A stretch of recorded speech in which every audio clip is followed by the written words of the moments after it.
आचार्य कुंद कुंद देव द्वारा विरचित समय सार परमागम विराजमान है। गाथा 11 अपन ने यहाँ पर प्रारंभ की थी और लगभग अपन ने इसकी टीका पूरी पढ़ ली है और भेद ज्ञान की चर्चा सबको ख्याल में आ गई है। अब आज अपन को थोड़ी सी चर्चा अनुभव की क्या कीमत है, जो अपन ने सुबह चर्चा की थी। आगम का सेवन, युक्ति का अवलंबन, पर गुरु का उपदेश और स्वानुभव, ये वस्तु को प्राप्त करने का क्रम है। पवन जी आगे आओ ना, आओ आज आपको समझाएंगे बढ़िया। आओ क्योंकि सब लोग अब जब धीरे धीरे परिचय होता तो परिणति पता चल जाती कौन से जीव की क्या स्थिति है। आज का प्रवचन बस अंतिम प्रवचन है और आज अगर ढंग से सुनोगे तो समझ लो काम हो जाएगा, और अगर नहीं सुनोगे, ध्यान नहीं दोगे, क्योंकि बिल्कुल शांति से सुनो जो समझाने की कोशिश कर रहे हैं, और बिल्कुल अब दोबारा डिस्टर्ब नहीं होना। अभी मैं जो समझाने जा रहा हूँ बिल्कुल कोई क्रम है आत्मानुभव का और कोई क्रम नहीं है, चाहे कोई कुछ भी कहता है। समझ में आया? बिल्कुल सिस्टमेटिक सिस्टम है, और वो मैं नहीं बता रहा, वो आचार्यों ने ही बताया है। समझ में आया? अब वो सिस्टम को फॉलो करोगे तो गारंटी से सम्यक दृष्टि हो जाओगे, और उस फॉलो को नहीं करोगे सिस्टम को फॉलो, और अपने बस ठीक है अपन तो जी सुन ही लेते हैं, धर्म तो अपना ही है, अपन तो सबकी सुनते हैं, भैया देखो आत्मा की अनुभूति तो करनी है, ये भी तो जरूरी है। ऐसे करोगे ना तो 3 काल में सम्यक दर्शन नहीं हो सकता। ये मार्ग क्षत्रियों का है, निर्णय करने वालों का है, समझ में आया, और अपने दम पर जीने वालों का है। समझ में आया?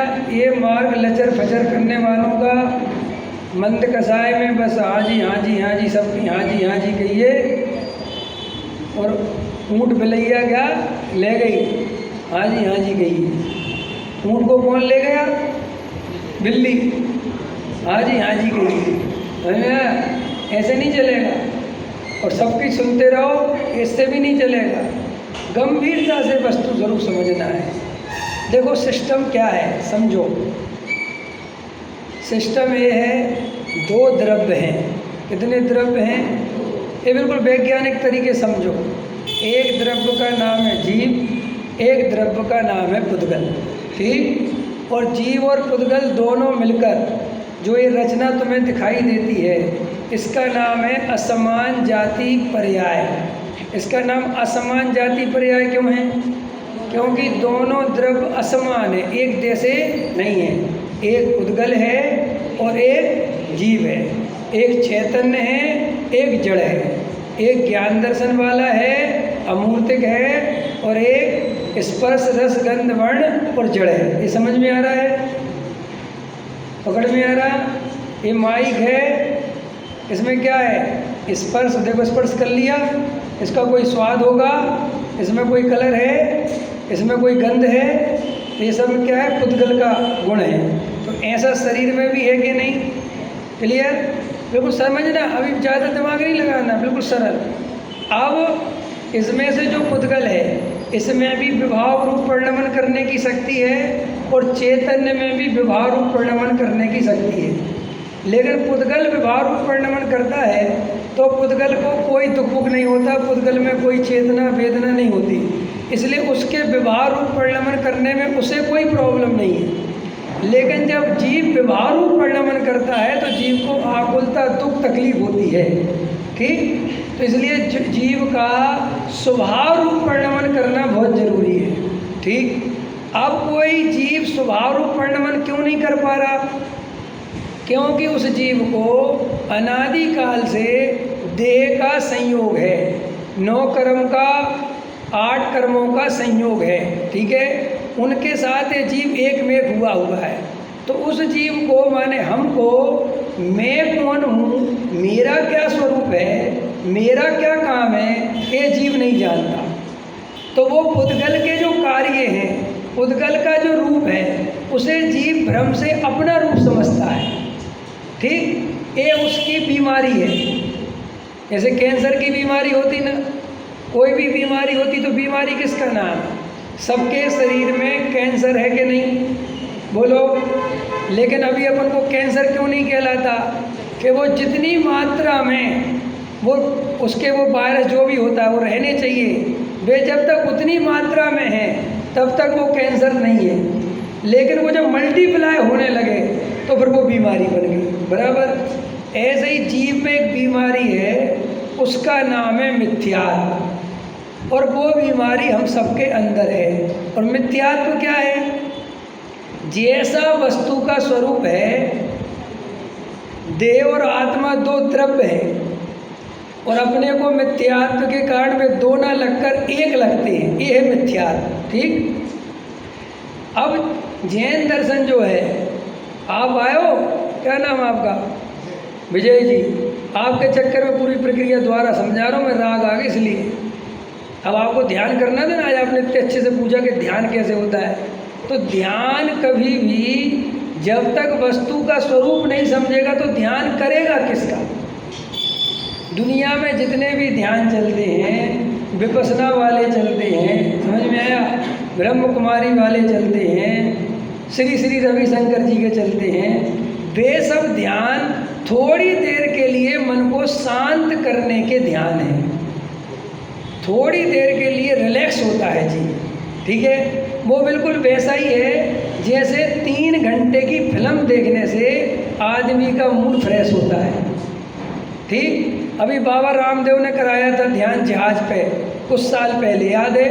उसकी टिकट 3 लाख रुपए कुछ थी, और जो बड़े आदमी थे, बड़े आदमियों को क्या करें बेचारे, पैसा तो कमा लिया लेकिन सुखी तो हुए नहीं।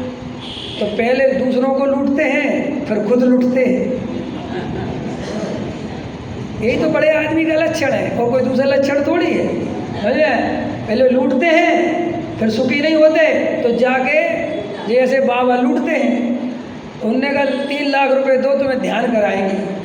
तो भाई साहब क्या किया, एक जहाज पे ध्यान रखा, और वो जहाज ले गया वो समुद्र के बीच में, और सारे मोबाइल सारे जमा करवा लिए।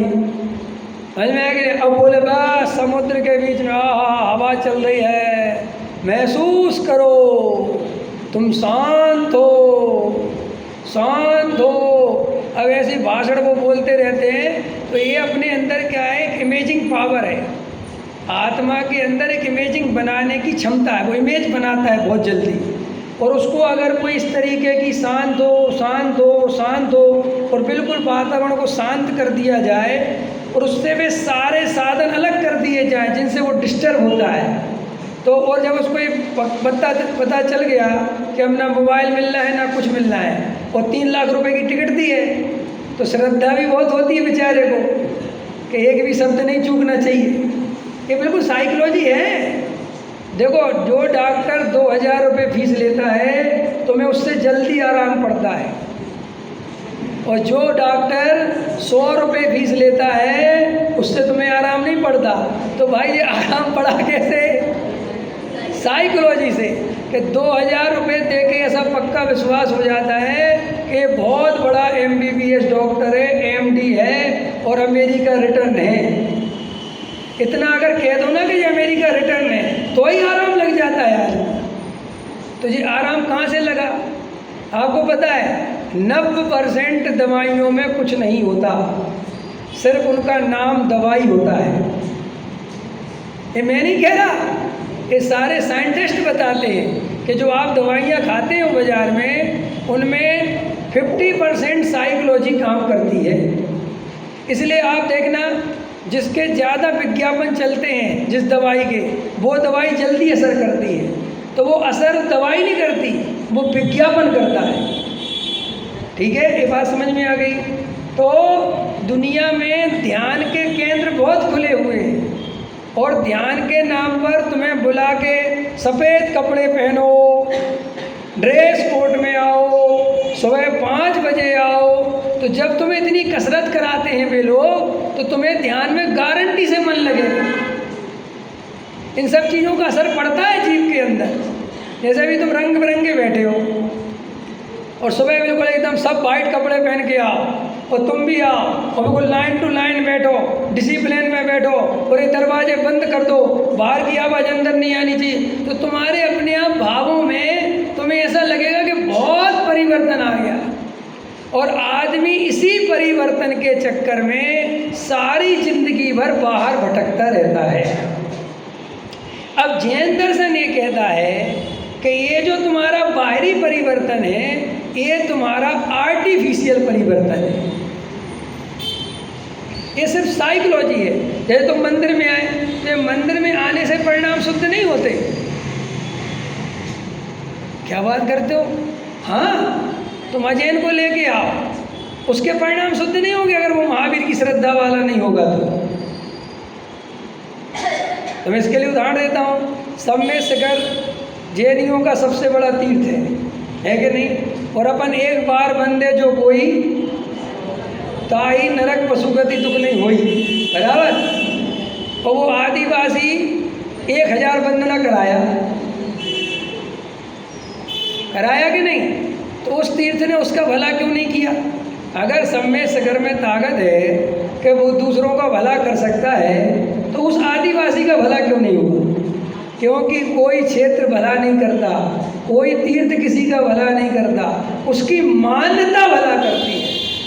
तुम्हें वो पारसनाथ की वो क्या होती है, टोंग देखकर एकदम प्रसन्नता होती है, और वो पारसनाथ की टोंग पे चैन की सांस लेता है कि चलो 10,000 पक्के हो गए। और पता अपने से क्या कहता है? जाओ तुम करके आओ और जल्दी आना। अरे भैया थोड़ी तो टाइम लगेगा, पारसनाथ बड़ी मुश्किल से मिले। वो कहता पता नहीं लोगों को क्या दिखता रहता है पारसनाथ में, भाई कैसे लोग हैं, ये बड़े बड़े सेठ आते हैं और यहाँ आगे, और वो देखो वहाँ उसका सिर झुकाने का भाव नहीं आता, लेकिन वो ही नीचे उतर कर और अपनी झोपड़पट्टी में जाकर वहाँ जो उसने देवी की फोटो लगा रखी वो वहाँ जाके अपनी भक्ति करता है। इसका मतलब ये है कि कोई द्रव्य क्षेत्र काल भाव कुछ नहीं करता, हमारे अंदर की मान्यता ही सब कुछ करती है। ठीक है साहब? उस मान्यता को बदलने का नाम, वो असली धर्म की प्रारंभ शुरुआत वहाँ से होती है। और वो मान्यता क्या करती है कि अपने को शरीर वाला मानना, अपने को कर्म वाला मानना, अपने को संयोग वाला मानना, अपने को स्त्री मानना, अपने को पुरुष मानना, ये सब मान्यता का नाम मिथ्यात्व है। ठीक? अब इस मान्यता पूर्वक हम कितने ही ध्यान करते रहें, और ध्यान हो भी जाएगा, हो जाएगा कि नहीं पवन जी? बोलो, हो जाएगा। ध्यान कठिन चीज नहीं है। ध्यान के बिना कोई जीव रहते ही नहीं। बोलो रहते हैं क्या? प्रति समय जीव को ध्यान हो रहा है कि नहीं? 4 ध्यान है ना, आर्त ध्यान, रौद्र ध्यान, धर्म ध्यान, शुक्ल ध्यान। तो कोई भी जीव ध्यान के बिना रहता है क्या? तो ध्यान करना सीखना है कि ध्यान करना तो आता है, लेकिन जिसका करना है उसका नहीं आता। हमारी प्रॉब्लम ध्यान करने की नहीं है, हमारी प्रॉब्लम है कि जिसका ध्यान करना चाहिए उसका ज्ञान नहीं है। पकड़ में आया कि नहीं? देखो आदमी 3 घंटे की फिल्म ऐसी टकटकी लगाकर देखता रहता है। अच्छा, जब वो 3 घंटे की फिल्म देखता है तो उसकी बाजू में पत्नी भी होती है, बाजू में बच्चा भी होता है, बराबर? देखना ध्यान से, उसकी दुकान भी होती है, सब कुछ होता है। तो अभी 3 घंटे पूरे ध्यान से फिल्म देख लेता है कि नहीं? पत्नी याद आई, और जबकि पत्नी बाजू में बैठी है। दुकान याद आई? नहीं आई, जबकि दुकान है। लेकिन जब तुम आत्मा का ध्यान करते हो तब दुकान से लेके, मकान से लेके वो आदमी भी याद आता है जिसे 20 साल पहले मिले थे और कोई लेना देना नहीं। तो भाई साहब प्रॉब्लम कहीं कुछ अंदर में ही है। जब मैं 3 घंटे की फिल्म, जो कि झूठी है कि नहीं? अमिताभ सच में मरा कि झूठ में मरा शोले में? अगर सच में ही मर गया होता तो अभी तक कहाँ था? अभी है ना जिंदा। तो भी वो झूठी फिल्म में भी सच्चा ध्यान लग जाता है, और सच्ची आत्मा में झूठा ध्यान भी नहीं लग पाता। पकड़ में आया? तो अपन को ध्यान व्यान नहीं सीखना है, और जो ध्यान व्यान सिखाने वाले हैं उनसे दूर ही रहना है, क्योंकि ध्यान सिखाया नहीं जाता, प्यार किया नहीं जाता, प्यार हो जाता है। ये फिल्म सुनी कि नहीं? प्यार किया जाता है कि प्यार हो जाता है? बोलो बोलो बोलो। प्यार किया जाए वो प्यार नहीं। प्रेम वो होता है जो अपने आप हो जाए, जो देख समझ के होए कि पता करो इसका बाप करोड़पति है कि नहीं, पता करो उसकी कितनी कोठियाँ हैं, तब हम इससे प्रेम करेंगे। वो प्रेम नहीं है, वो सौदा है। ऐसे ही तुम आत्मा से प्रेम नहीं करते, आत्मा से सौदा करते। आत्मा का ध्यान करेंगे तो बहुत फायदा होगा। पहली गड़बड़, आत्मा का ध्यान करेंगे तो सम्यक दर्शन होगा। दूसरी गड़बड़, हमेशा तुमने आत्मा से कुछ ना कुछ पाने की कोशिश करी है, उससे हमेशा दूरी बना के रखी है। ये नहीं सोचा कि मैं ही आत्मा हूँ और मैं मेरा ध्यान क्या करूँ, मैं तो सदाकाल अपने में हूँ। बस ऐसी परिणति जहाँ उछलने लगती है वहाँ अपने आप ध्यान का जन्म हो जाता है। और जब तक अपन ध्यान कर करके, आंख बंद कर करके उपयोग को एकाग्र करो, तो इससे गड़बड़े होती है कि वो ध्यान तो होता नहीं, और वो उपयोग को एकाग्र करने के चक्कर में हर व्यक्ति को ये भ्रम पैदा हो जाता है कि ध्यान बहुत कठिन चीज है, जबकि ध्यान कठिन नहीं है। उस आत्मा की गहरी रुचि नहीं है। पवन जी, प्रॉपर्टी बेची और प्रॉपर्टी खरीदी, बराबर? प्रॉपर्टी कैसे खरीदी जाती है पता है? बताओ आप लोग, कैसे खरीदी जाती है प्रॉपर्टी? देखो, हर चीज़ की एक वैल्यू होती है। आदमी यदि 500 रुपये की शर्ट खरीदता है तो 2 मिनट लगाता है, और यदि 5000 की खरीदता है तो 15 मिनट लगाता है, और यदि 5 लाख की खरीदता है तो 2 घंटे भी लगा सकता है, 5 घंटे भी लगा सकता है, 2 दिन भी लगा सकता है। आया समझ में? तो वे 2 दिन काहे के लगे? वैल्यू बढ़ गई। पकड़ में आया? जब आदमी एक मकान खरीदता है और वहाँ खरीदने की सोचता है तो बार बार उस जगह से निकलता है और प्रॉपर्टी डीलर बता देता है कि ये सौदा पड़ा है सेठ जी, ये देख लो। तो ऐसा नज़र भर के देखता है, चारों तरफ देखता है, चारों तरफ घूमता है, कहता ठीक है बताएंगे। फिर वहाँ से जितने बार स्कूटर गाड़ी से जो भी निकलता है बार बार नज़र करता जाता है। बाजू में गली 60 फुट है, बराबर में जो है कॉर्नर भी है और मार्केट में भी है, नीचे दुकान भी लग सकती है। सब सोचता रहता है कि नहीं? ये उसे सोचना पड़ता है कि अपने आप सोचता रहता है। और रात को 12 बजे उसे दुकान को जो खरीदना है वो याद करनी पड़ती है कि अपने आप याद आती है। बोलो जल्दी, क्यों आती है शशांक जी? रुचि नहीं है? यस, उसको ये पता है कि अगर ये गलत निर्णय हो गया तो बहुत बड़ा नुकसान हो जाएगा। इसलिए जहाँ इस जीव को बताया था ना, ये दिखने लगे कि एक गलत निर्णय मुझे बहुत बड़े नुकसान में पहुंचा देगा, तो उसके लिए अपने आप ही रात और दिन उसका चिंतन चलने लगता है। ऐसे ही जब तक हमें ये नहीं लगेगा कि अगर हमने तत्व निर्णय नहीं किया, हमने वस्तु का स्वरूप नहीं समझा, तो हम गारंटी से 4 गति में घूम जाएंगे, नरक निगोद चले जाएंगे। जब तक ये श्रद्धा नरक निगोद की नहीं आएगी तब तक मर जाना आत्मा का ध्यान नहीं कर पाओ। आया समझ में? अभी अंदर में नरक निगोद होता है, श्रद्धा नहीं है? बताओ किस किस को? हाथ उठाओ, एक हाथ तो उठा दो कम से कम। एक भी नहीं उठा सकते? नहीं, मेरे डर से नहीं, मतलब ऐसी बात नहीं कह रहा मैं, तो उस अर्थ में नहीं ले लगा पंडित जी हम पे है तो श्रद्धा, लेकिन हाथ क्यों उठाए? अपने हृदय पे ईमानदारी से हाथ रख के बताओ किस किस को लगता है कि बहु आरंभ परिग्रह का फल नरक है? और जब आप बहु आरंभ परिग्रह के सपने देख रहे होते हो तो आप नरक जाने के सपने देख रहे हो, ये किस किस को लगता है?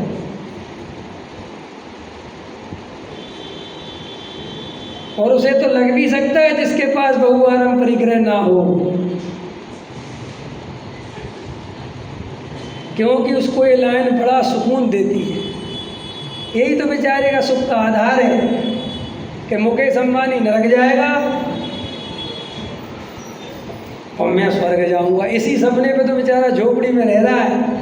अगर ये और अन्याय हो जाता कि बेटा मुकेश अंबानी यहाँ भी स्वर्ग में है और मर के भी स्वर्ग जाएगा, तो जो आंदोलन अभी उस पर चल रहा है ना जंतर मंतर पे, अपन भी आंदोलन कर देते कि तो अन्याय ही अन्याय है। लेकिन भगवान के घर में देर है, अंधेर नहीं। अभी बेटा सुख भोग लो, कोई बात नहीं, आगे बेटा इसका फल मिलेगा। लेकिन मजेदार बात है, ऐसा बोलता भी रहता है और अंदर में मैं बड़ा आदमी कब बनूंगा ये सोचता भी रहता है। बहुआरंभ परिग्रह का नरक बोलता भी रहता है और बहुआरंभ परिग्रह के सपने देखता भी रहता है। ये सब मिथ्यात्व है, ये सब मोह की महिमा है।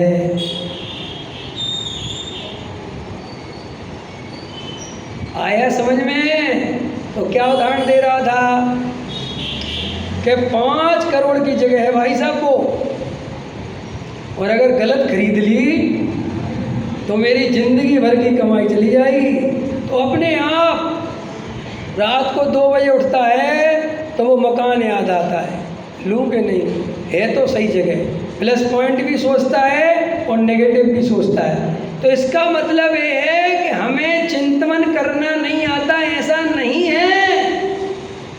हमें चिंतन करना तो आता है, लेकिन आत्मा का चिंतन करना नहीं आता, क्योंकि आत्मा से हमें कोई सुख प्रयोजन भाषित नहीं होता। समझ में आया? आत्मा तो अनुभव में आया ही हुआ है, करना, वो तो स्वयं अनुभूति स्वरूप है। फिर साहब हमारे पास अनुभूति क्यों नहीं आती? तो आचार्य कहते हैं किंतु पर सत्ता में प्रतिबद्ध, तेरे को जब पर द्रव्य ही सुख का कारण दिख रहा है तो तू आत्मा का ध्यान परायेपन से करता है कि जैसे आत्मा तो कोई और है और मैं कोई और हूँ। क्या नाम आपका? विजय जी। आप आत्मा हो कि शरीर?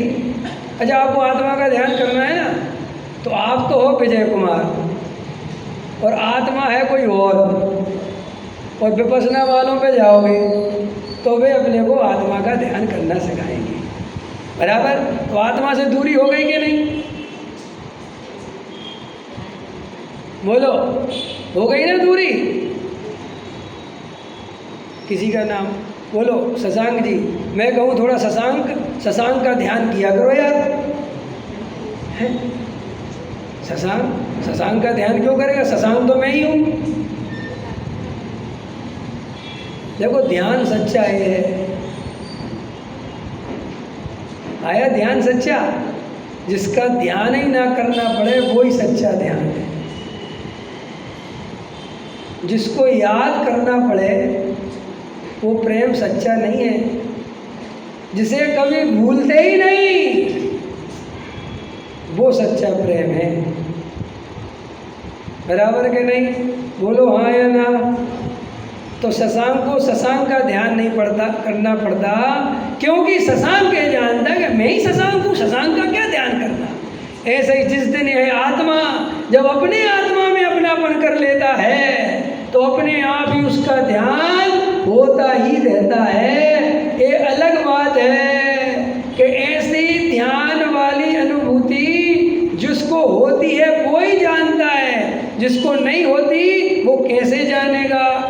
इसलिए फंडामेंटल समझ में नहीं आता कि भरत जी 6 खंड का वैभव है, लड़ाई झगड़े कर रहे हैं, तो उनकी आत्मा की अनुभूति कैसे होती होगी।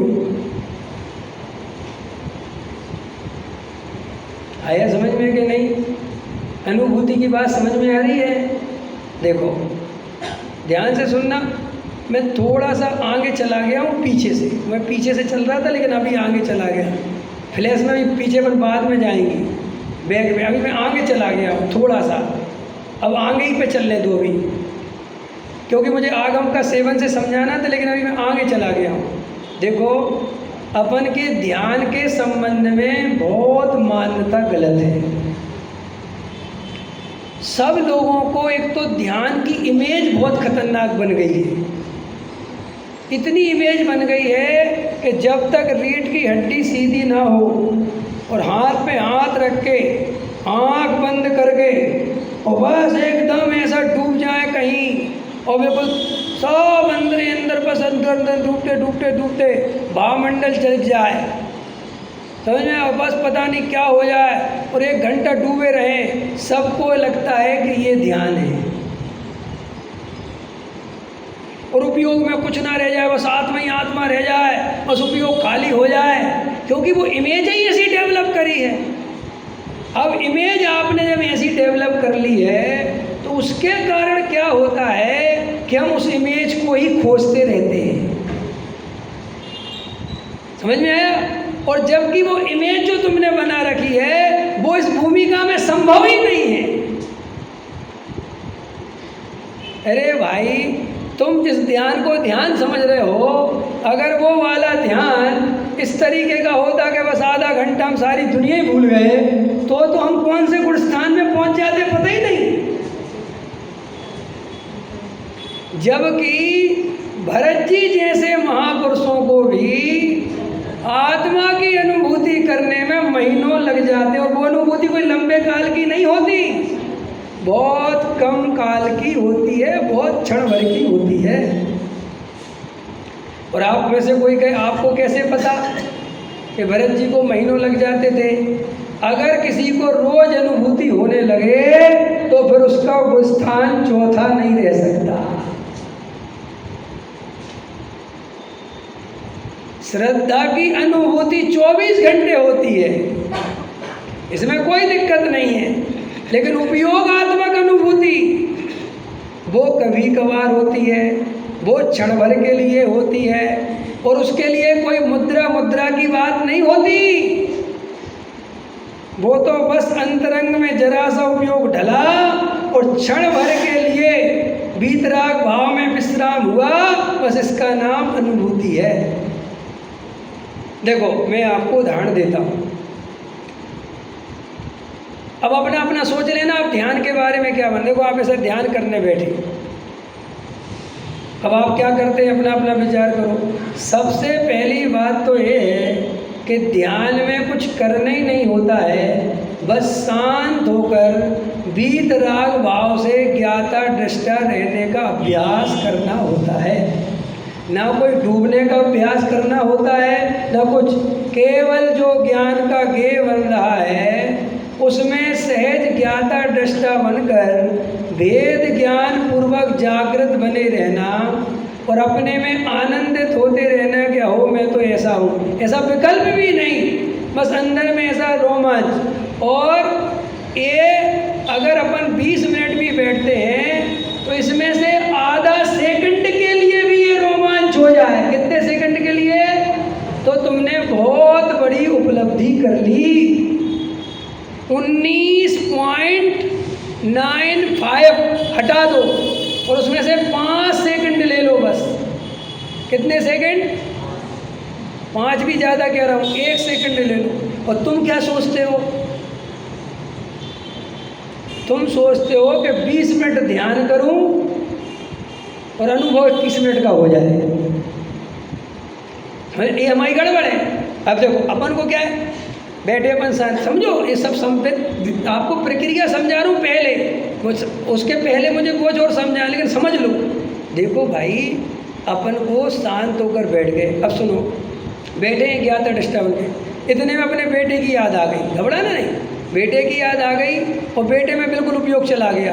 अरे वो अमेरिका में है, उसने खाना खाया होगा कि नहीं, क्या पता अभी क्या कर रहा होगा, ये पूरा तुम्हारा उपयोग बिल्कुल चला गया वहाँ। समझ में आया कि नहीं आया? और 1-2 मिनट घूम के ही आ गया उपयोग पूरा। तो 2 मिनट बाद ध्यान आया कि अरे कहाँ चला गया वो। आचार्य कहते बिल्कुल शांत रहो, फिर वापस आ जाओ, चला जाए। तो फिर 2 मिनट के लिए बाहर गया और क्षण भर के लिए अपनी याद आ गई, बहुत बड़ा काम हो गया। फिर क्षण भर के लिए याद आई, फिर कोई दूसरा ज्ञान का गेय मुक्त हो गया, फिर उपयोग चला गया। तो ऐसा 50 बार ज्ञान का गेय कुछ और बना और 50 बार में से 2 बार 3 बार अपना ज्ञायक रह गया स्मृति में, ध्यान में। तो आचार्य कहते बहुत बड़ी उपलब्धि है ये तुम्हें। लेकिन हम तो आज ही बनिया और आज ही शेर, हम तो बस एक दिन में सबरे कर्मों को जला देना चाहेंगे। और वह मुनिराज जैसे कि अब 10 मच्छर काटते रहें और बस हमें बस कुछ नहीं हो, कुछ नहीं हो, और हम गर्मी में लग नहीं रहे, हमने गर्मी की ध्यान नहीं जाए, जी हमारी भूमिका है ही नहीं। तुम्हें अगर एक मच्छर भी काटेगा तो डिस्टर्ब होगा, और तुम सोचते हो कि काटने दो, मैं भी बाहर नहीं आऊँगा।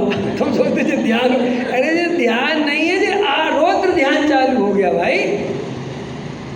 तो फिर साहब मुनिराज का कह रहे, मुनिराज का ध्यान जाता ही नहीं वहाँ, वे तो अपने आनंद में रहते हैं। तो वे दंचड़ मच्छर वो परिसर वे उनको कोई तकलीफ नहीं देते। जब उस मच्छर ने उपयोग बाहर ही ला दिया तो बचा क्या वहाँ? तो शांति से क्या करो, पीड़ा मस्त हो, आंखें खोलो, मच्छर को ध्यान से देखो, कहना भैया जा, ऐसा भगाओ और फिर शांत होकर बैठ जाओ। एक तो ये समझ लो अच्छे से, क्लियर हो गई। अब दूसरी बात, एक तो अपने अंदर से ध्यान की इमेज हटा दो कि बिल्कुल आंख बंद करके गड़ा के कहीं रखनी है, कहीं गड़ा बड़ा के आंख नहीं रखनी, शांत होकर बैठे रहो। अपना स्वरूप जैसा है, परिपूर्ण है, क्या है कि उसको ध्यान, और मैं एक हूँ, मैं ये हूँ, मैं वो हूँ, ये विशेषण भी बिल्कुल आवश्यक नहीं है। ये तो उस जीवों के लिए आवश्यक है जिन्हें ढंग से अभी कुछ भी खबर नहीं है। गुरुदेव श्री तो ऐसा लेते हैं कि सीधा आत्मा को पकड़, क्योंकि आत्मा का स्वभाव प्रकट है। पकड़ में आया? ये तो हम लोग एकाग्रता के नाम पर मन को शांत करने के नाम पर जो में ऐसा स्वरूप है, ऐसा स्वरूप है, 47 शक्ति आदि का पाठ करते हैं, वो अलग चीज़ है। लेकिन आचार्य कहते वो ध्यान की कैटेगरी में नहीं जाता। वहाँ तो सीधा अपने स्वरूप की दृष्टि हुई, अपने ज्ञान की अनुभूति हुई, और उसमें भी बहुत लंबा काल नहीं है। चौथे गुण स्थान में तो बस पलक झपकने जैसा है, हुई। तो ये हुई के नहीं हुई है कैसे पता चले? कि अगर सच्ची अनुभूति होती है तो उसके बाद रोमांच होता है, निर्भर होता है, एक अलग प्रकार का आनंद आता है, भय निकल जाता है, अंदर से अपने आप ही एक उल्लास, एक अनुभूति, ऐसा लगता है कुछ हुआ है। बस आचार्य कहते ये लक्षण हैं कि तुझे कुछ सच्ची दृष्टि हुई है। और जिसको ध्यान करने में भार हो जाए, सिर में दर्द हो जाए, वो ध्यान नहीं है, वो तो अंदर में कोई खींच है।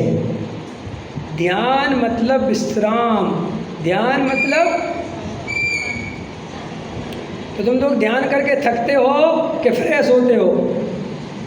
बोलो जल्दी। जो थकते हैं वे गलत ध्यान में हैं, और जो फ्रेश होते हैं वो सही ध्यान में हैं। फिल्म देख के कोई आदमी थका हुआ निकले तो इसका मतलब है कि उसने फिल्म नहीं देखी। कोई बच्चा खेल के फ्रेश नहीं हो तो इसका मतलब उसने खेल नहीं खेला। ऐसे ही ध्यान कोई भार नहीं है, ध्यान मतलब विश्राम। जैसे अपन रात को सारे काम, सारे संकल्प विकल्पों को छोड़कर जब अपने बिस्तर पर जाते हैं तो विश्राम में क्या करते हैं? रिलैक्स। ऐसे ही ध्यान मतलब अब सब संकल्प विकल्पों से छुट्टी, और बस अपने में शांत होकर मैं थोड़ी देर के लिए बैठ जाता हूँ। कोई लक्ष्य नहीं, कोई टारगेट नहीं, कोई उद्देश्य नहीं, कोई प्रयोजन नहीं, बस दिन भर में अपने से दूर था, अब मुझे थोड़ी देर अपने में रहना है। समझ में आया? ये अवस्था, और ये निचली भूमिका में ये अवस्था श्रद्धा के लेवल पे ज़्यादा काम करती है, उपयोग के लेवल पर इतना काम नहीं करती।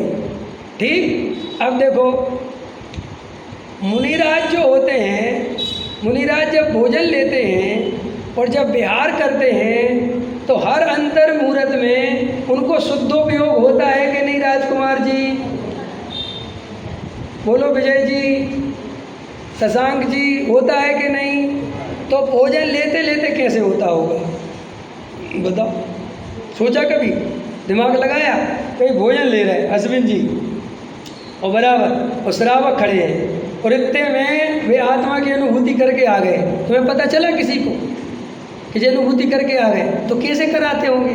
ना तो आँख बंद करी, नहीं समझा, कुछ नहीं करा और अनुभूति करके आ गए। ना कोई ये कहा कि रुक जाओ, शराब को थोड़ी देर चम्मच अपने पास रखो, अभी मुझे शुद्धोपयोग करना है, ऐसा करा? कोई ब्रेक नहीं लेते, कुछ नहीं लेते, और शुद्धोपयोग हो जाता है। तो कैसे हो जाता है कि सुनो, अब इसके लिए उदाहरण सुनो कि कैसे हो जाता है।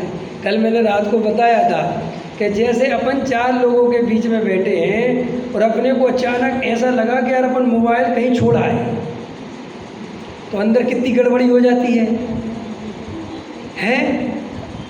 पूरा अंदर का मटेरियल हिल जाता कि नहीं है? कहाँ छोड़ा है? लेकिन धीरे से उन्हीं से, और भाई साहब कैसे हो, कैसे हो, और इतने में जेब पे हाथ मारा और मेरे को मोबाइल वही है, तो अनुभूति हो गई मोबाइल की कि नहीं? किसी को पता चला कि तुमने मोबाइल की अनुभूति कर ली? पता चला? किसी को तुम्हारा पर्स खो गया ऐसा लगा, और जैसे ही हाथ मारा रखा हुआ है, अनुभूति हो गई कि नहीं? ऐसे ही जिनको शुद्धात्मा की दृष्टि होती है उनको ऐसी अनुभूति होती रहती है और किसी को पता नहीं चलता। समझ में आया? ऐसे अपने स्वरूप का निर्णय करने वाला जीव सम्यक दृष्टि ही चलते फिरते बातें करते करते अपने स्वरूप की नज़र कर लेता है और आनंद ले लेता है, और किसी को कुछ पता नहीं चलता। लेकिन हमने आनंद लेने का ढिढोरा इतना लंबा फैला रखा है, इमेज इतनी बड़ी बना रखी है कि हम उस इमेज को ढोते ढोते पूरा जीवन चला जाता है। और इमेज बड़ी खतरनाक चीज़ होती है, होती है कि नहीं? बोलो विजय जी। कुर्ता पजामा देख के वो तो अच्छा हुआ भाग्य से कि तुम्हें कुर्ता पजामे में मिला। अगर मैं जीन्स टी शर्ट में मिल जाता तो तुम्हारा क्या होता है? समझ में आया? मैं जीन्स टी शर्ट भी पहनता हूँ, समझ आया? दिल्ली में जीन्स टी शर्ट में मिलूँगा, और अभी भी कल तो पैंट शर्ट पहन के निकला था। तो आदमी इमेज कितनी खतरनाक करता है। पहले नंबर पर तो वो कुर्ता पजामा देखता है तो सोचता है कुर्ता पजामा वाला ध्यान कराएगा। जब इमेज देखो, हर चीज़ की इमेज होती है, और इस दुनिया में इमेज बिकती भी है, ये भी समझ लो आप। तो आपको मेरे हालत देख के, मेरी शक्ल देख के, मेरे बाल, चेहरा, बातें देखकर ऐसा बिल्कुल श्रद्धा नहीं हो सकती कि ये आदमी ध्यान भी करता होगा, क्योंकि तुमने ध्यान वाली जात अलग बना रखी है। और इसकी जगह सिर मुड़ा होता, समझ में आया कि नहीं आया? और चद्दर दुपट्टा उड़ा होता, और थोड़ा त्याग व्रत होता, वो बड़ा धीरे धीरे बोलता, भैया सुनो, यह आत्मा का ध्यान अभूतपूर्व है, इसमें बहुत शांति चाहिए। परिणामों में तो आपको लगता है ये आदमी ध्यानी है, मतलब अपन की वो इमेज इतनी खतरनाक है। अपन मुनिराज को ऐसा समझते हैं कि मुनिराज तो कुछ बोलते ही नहीं है, वे तो बस ध्यान ही ध्यान करते रहते होंगे।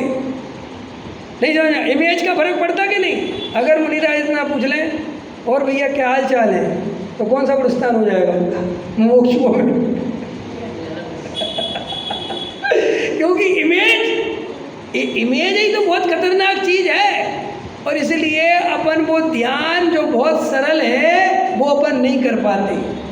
अपन को लगता है उसके लिए बहुत तैयारी करनी पड़ती है, उसको अपन को वस्त्र बदलने पड़ेंगे, सफ़ेद या कौन से होते हैं, गेहुआ, ये वो, और वो क्या, वो केसरिया, कुछ ऐसे पहनो फिर।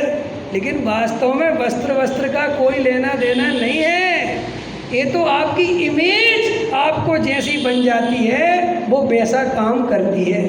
और मज़ेदार बात है, अगर तुम हृदय से वस्तु स्वरूप समझ लो और ये सारी इमेजों को अपने दिमाग से गिरा दो कि कोई इमेज फिमेज उसे कोई लेना देना नहीं, मैं आत्मा हूँ, मैं ज्ञाता स्वभाव वाला हूँ, चाहे जीन्स की पैंट पहनी हो और चाहे धोती पहनी हो, मेरा उपयोग सदा काल शुद्ध ही है।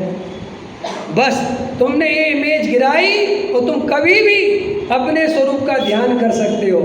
लेकिन तुमने बाहर की शर्तें लगाई और वो इमेज डेवलप करी तो इतनी पराधीनता है, इतनी पराधीनता है कि ये जीव बेचारा जीवन भर वो बाहर की शर्तें पूरी करता रहता है और वो कभी ध्यान कर ही नहीं पाता।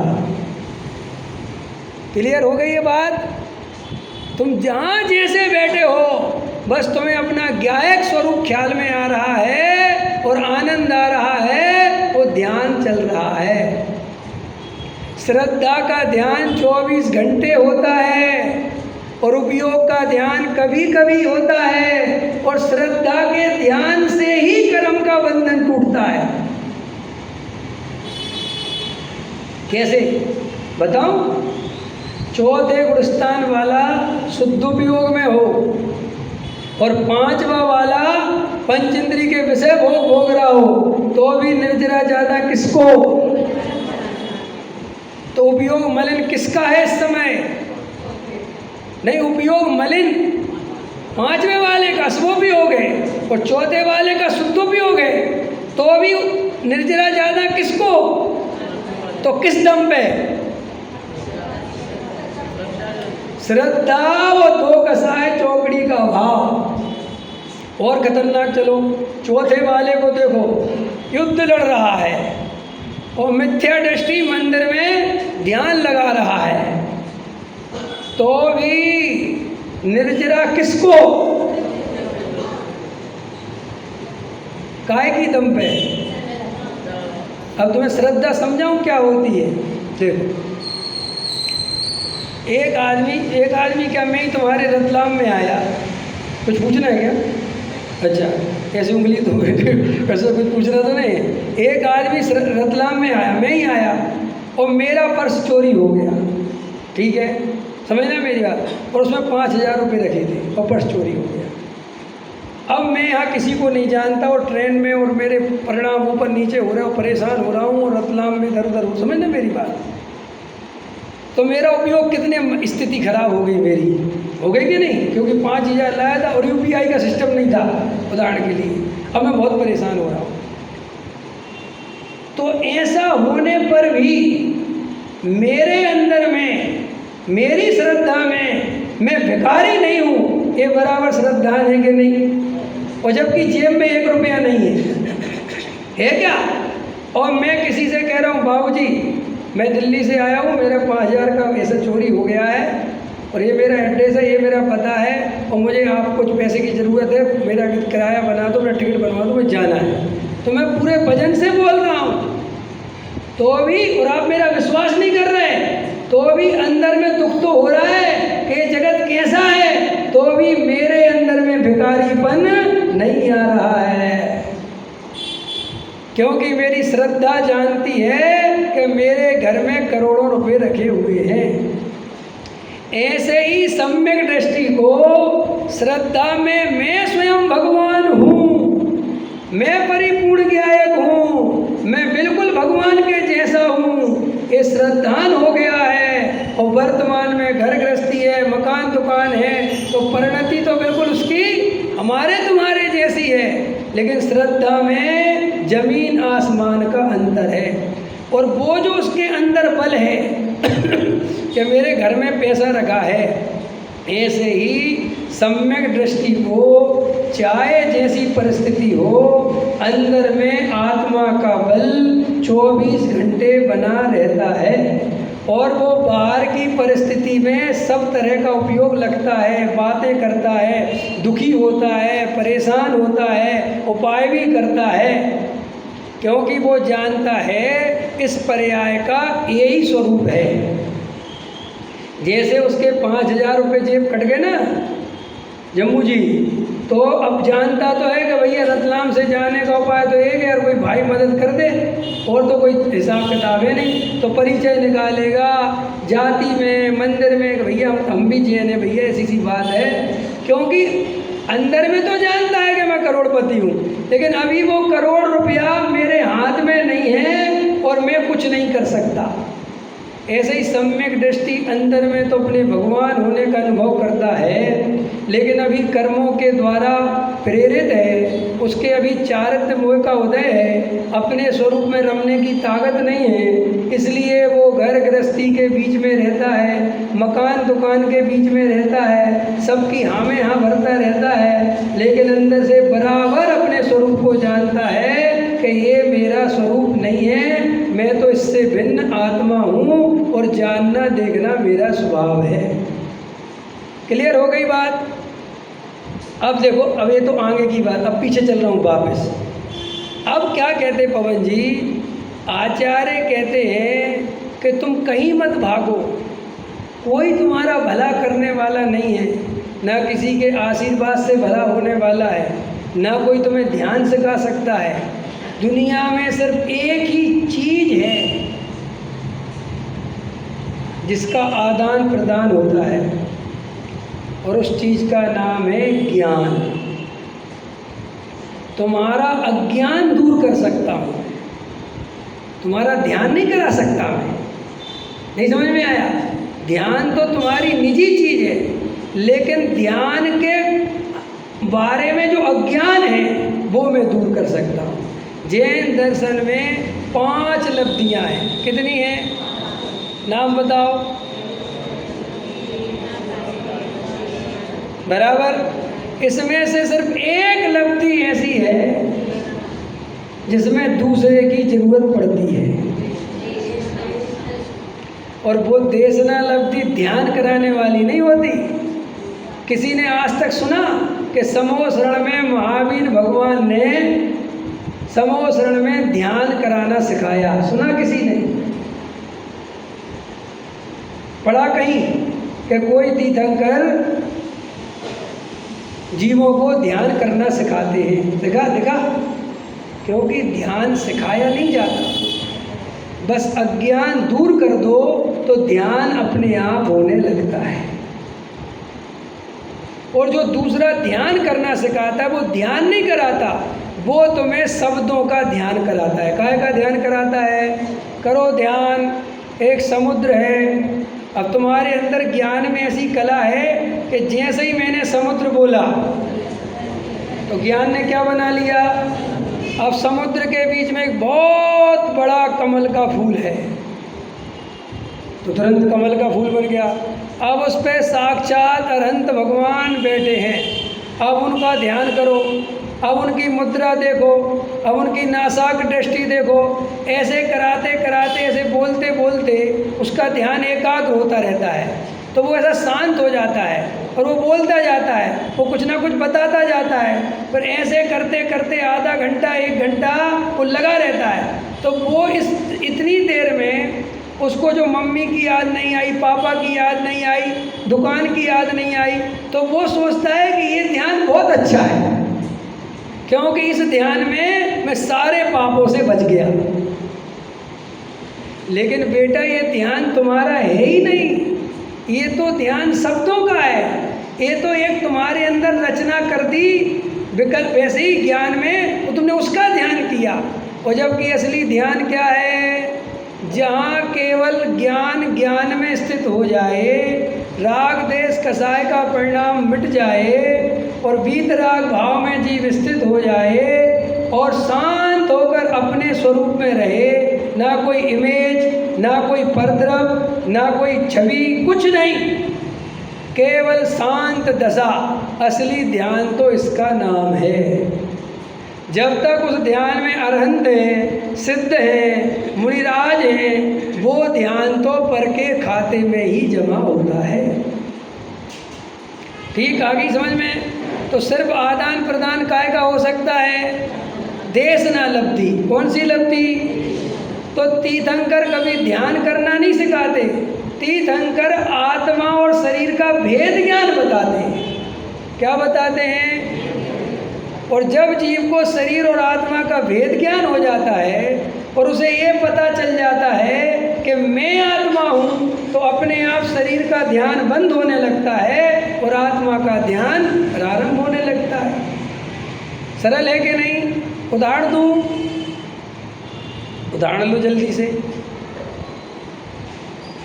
पहले लड़का जब 22-24 साल का था तो उसे सुख अपने दोस्तों में दिखता था, तो सारे टाइम किसका ध्यान करता रहता था? दोस्तों का। समझ में आया कि नहीं आया? तो माँ बाप ने बहुत समझाया कि भैया ये काय को घूमता रहता है, काय को समय बर्बाद करता रहता है, लेकिन वो सुनने वाला है। लेकिन माँ समझदार होती है, पिता समझदार होते हैं, उन्होंने कहा भैया ऐसे बंद नहीं होगा, इसकी शादी कराओ। और शादी करा दी। तो शादी करा दी तो उसका अपनापन वहाँ से निकल गया और अब अपनी पत्नी में अपनापन आ गया। अब सुख का कारण कौन दिखने लगा? तो पहले जो दोस्तों का ध्यान करता था, अब उसकी जगह अपने आप ध्यान किसका होने लगा? पत्नी का। और फिर हो गए बच्चे, तो उनमें और ज़्यादा अपनापन हो गया, तो पत्नी से भी ज़्यादा ध्यान किस में हो गया? तो इसका मतलब ध्यान नहीं बदलना, अपनापन बदलना है। इसलिए बस अपनापन अपना आत्मा में आया, अपने ज्ञान का स्वरूप अपने में ख्याल में आया, तो अपने आप ही अपना ध्यान होने लगता है। और वो ध्यान बहुत ज़्यादा नहीं होता शुरुआत में। अगर वो एकदम ही पूरा ध्यान हो जाए तो फिर संसार में चौथे गुणस्थान में ही मोक्ष चला जाएगा।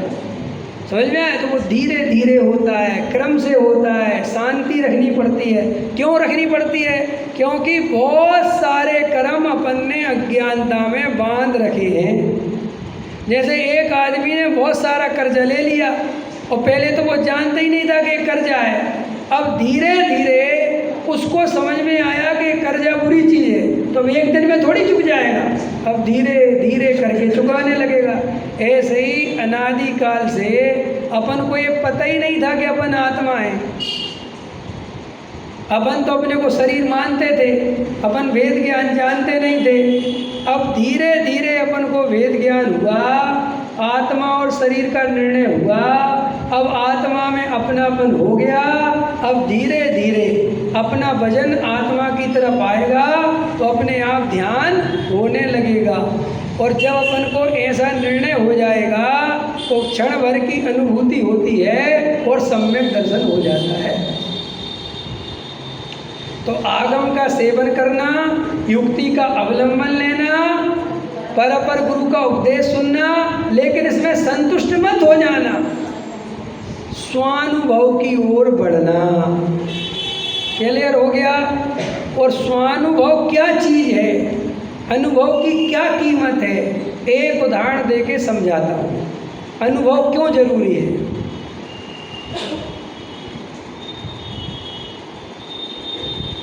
नमक कैसा होता है? बोलो जल्दी। खारा होता है। रतलाम में नमक खारा होता है? दिल्ली में तो मीठा होता है। आप मानोगे मेरी बात? क्यों नहीं मान रहे? क्योंकि आपको नमक का अनुभव है। फिर मैं तुमसे कहूँ कि भाई साहब तुम लोग को गलत ज्ञान है। एक पुस्तक मिली है, एक शास्त्र मिला है, 2000 साल पुराना है, और उसमें लिखा है राजकुमार जी कि नमक मीठा होता है। तो क्या बोलोगे आप कि देखो पंडित जी तुम्हारे शास्त्र में क्या लिखा है, और वो 2000 साल पहले किसको नमक कहते थे हमें नहीं पता। हो सकता है शक्कर को नमक कहते हो, क्योंकि नमक तो खारा ही होता है। ये है अनुभव की कीमत। जिस चीज़ का तुम्हें अनुभव होता है उसमें तुम्हें न शास्त्र याद आता है, न तर्क याद आता है, न कुछ याद आता है, सीधा अनुभव आता है। बताओ, अच्छा बताओ, नमक खारा होता है तुम लोगों ने किस शास्त्र में पढ़ा? बोलो मुकेश जी, बोलो भाई साहब, संदीप जी, आज पीछे कैसे रह गए? बताओ, नमक खारा के मीठा है? भाई साहब अश्विन जी कह रहे शब्द से मीठा कहा जाता है। समय हाँ, गुजरात में मीठू कहते ना।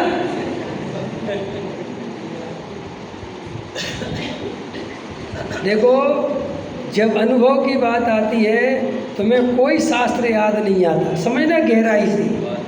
तुम्हें कोई गुरु याद नहीं आता, कुछ याद ही नहीं आता, सीधा अनुभव आता है।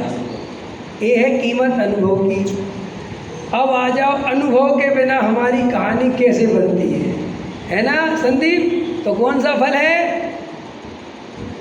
एक फल है तिकड़म नाम का। उस फल का नाम क्या है? तिकड़म। ये जो प्रवचन सुनते होंगे उनको पता होगा। एक तिकड़म नाम का फल है, और वो साउथ अफ्रीका के जंगलों में होता है, यहाँ नहीं होता वो। और वो खट्टा होता है, और नींबू जैसा भी नहीं होता, संतरे जैसा भी नहीं होता, कुछ उसका टेस्ट अलग ही होता है। समझना पवन जी, खट्टा होता है। आपने कहा ठीक है साहब।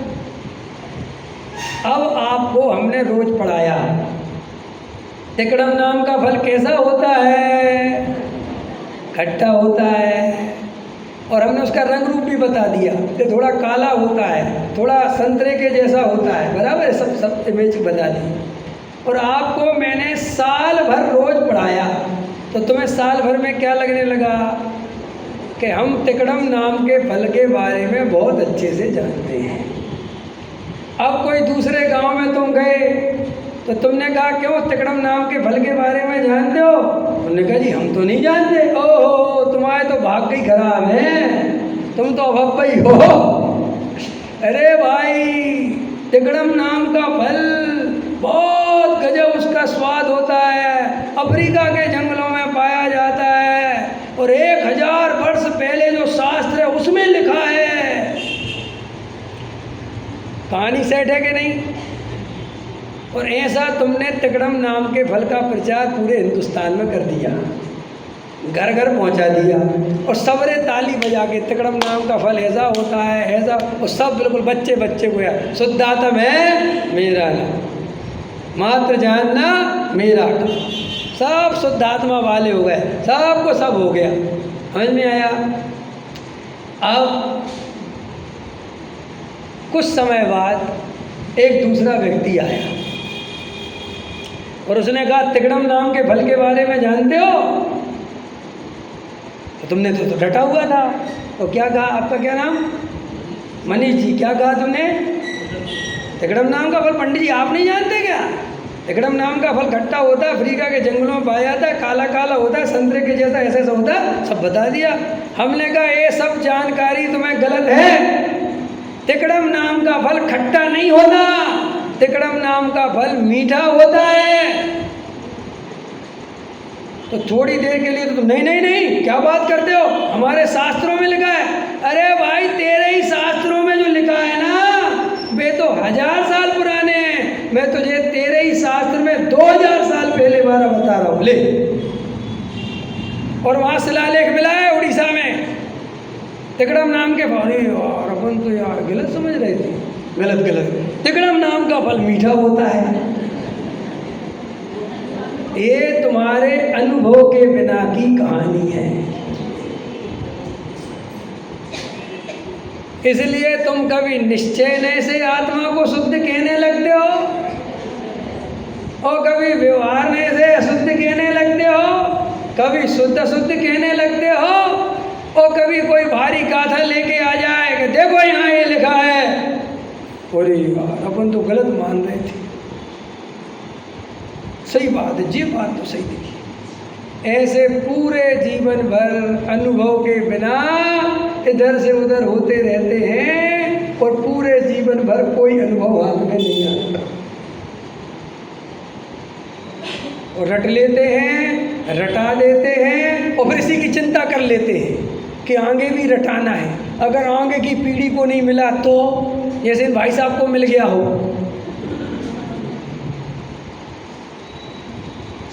कई के माथे पे सल है, आने वाली पीढ़ी का क्या होगा? भाई तेरा खुद का कुछ हुआ है? तुझे कुछ हुआ है? अब साहब हमारी तो गई, बहुत रह गई थोड़ी। अरे भाई साहब सब कई लोग हमें युवाओं को युवा, तुझे बूढ़े बेचारे क्या फ्री में आए क्या? हैं? इनने पूरी ज़िंदगी अपनी लगा दी, 40 साल लगा दिए, उसकी किसी को चिंता नहीं है कि बाबूजी आपकी इतनी उम्र निकल गई, आपको अनुभव हुआ कि नहीं हुआ? अब बाबूजी आप तो बूढ़े हो गए, अब आप तो अपना देखो और युवाओं को आगे भेजो। अरे नहीं नहीं नहीं भाई साहब, बूढ़े आदमी पे ज़्यादा ध्यान देना चाहिए, क्योंकि उस बेचारे का जाने का समय आ रहा है। ये भंगों को तो बाद में निपट लेंगे, लेकिन ये क्या पता आज मैं आया और 5 साल बाद आऊँ तो 2-4 बूढ़े निपट जाएं। निपट सकते कि नहीं निपट सकते? अरे निपटने को तो जवान भी निपट सकते, लेकिन फिर भी संसार का जो स्वरूप है वो तो यही है ना। कई दफ़े होता है हम प्रवचन करने जाते हैं और 2-3 साल बाद जाते तो कहते वो दादाजी थे ना शांत हो गए। अरे यार भाई साहब, अनुभव के बिना कुछ होने वाला नहीं है, नहीं है, नहीं है। और नहीं आ रहा है तो लड़ो कि हमें क्यों नहीं आ रहा है, हमसे क्या गलती हो रही है। भाई साहब अंदर में ऐसी मजबूत कलेजे से चलना पड़ेगा, अंदर में मजबूत निर्णय करना पड़ेगा, तब सम्यक दर्शन होगा। कसाई की मंदता में बातें बड़ी अच्छी अच्छी लगती हैं, हम सबको मिलकर रहना चाहिए, हमारा समाज है, हम सब एक ही हैं, राग देश मत करो, कसाई मत करो, आपस में प्रेम करो मेरे देशवासियों। अरे तुम्हारे कहने से कुछ नहीं होता भाई, जब तक अंदर में प्रेम का जन्म नहीं होगा, हम प्रेम का कितना ही भाषण देते रहेंगे, प्रेम होने वाला नहीं है। ऐसे ही जब तक हमें अंदर में आत्मानुभव की ललक नहीं जगेगी, हम कितने ही अनुभव की बात करते रहेंगे, अनुभव होने वाला। और अभी तो तुम ध्यान देना, अगर जाग सको तो जागो, ध्यान से सुनना कि हमारा अनुभव पे कितना फोकस है और पढ़ने पढ़ाने पर और प्रचार प्रसार पे कितना फोकस है। धर्म के जितने भी, आगे का शब्द डैश डैश लगा लेना, समझ में आया, उनको अपने अनुभव की चिंता कितनी है और प्रचार प्रसार की चिंता कितनी है, ये विचार कर लेना। सहजानंद